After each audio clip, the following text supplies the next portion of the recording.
আমরা শান্তিতে ভোলায় ঘুমাতে পারিনি, ঢাকায় যারা ছিলেন।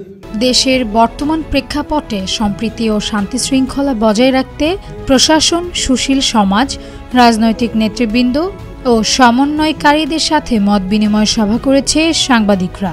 গত বুধবার রাত ভোলা প্রেস ক্লাবের আয়োজনে এই মত বিনিময় সভা অনুষ্ঠিত হয়। এতে বাংলাদেশ জাতীয় পার্টি, বাংলাদেশ জামাত ইসলামী ছাত্র আন্দোলন, হেফাজত ইসলাম বাংলাদেশ ও বৈষম্য বিরোধী ছাত্র আন্দোলনের নেতৃবৃন্দ সহ সুশীল সমাজের প্রতিনিধি ও সাংবাদিকরা উপস্থিত ছিলেন। সভার শুরুতেই ছাত্র জনতা আন্দোলন সংগ্রামে নিহত শহীদদের প্রতি শ্রদ্ধা জানিয়ে 1 মিনিটের নীরবতা পালন করা হয়।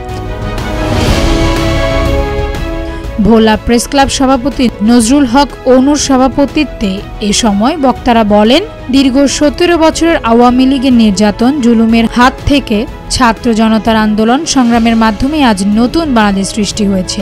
এই নতুন বাংলাদেশকে আমাদের সাজাতে হবে, মানুষের প্রতি মানুষের শ্রদ্ধাবোধ ফিরিয়ে আনতে হবে।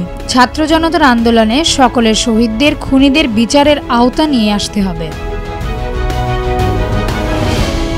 বাংলাদেশ জামাতে ইসলামের নায়েবে আমির মাওলানা নজরুল ইসলাম বলেন, এই বাংলাদেশে জামাতে ইসলামের নেতাকর্মীরা হিন্দুদের বাড়িঘর, মন্দির পাহারা দিচ্ছে, অথচ একটি মহল প্রচার করছে বাংলাদেশ হিন্দুদের ঘরবাড়ি, মন্দির আক্রমণ হচ্ছে।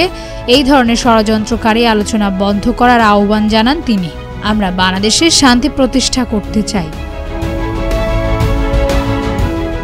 ডেস্ক রিপোর্ট, ভোরের পাতা।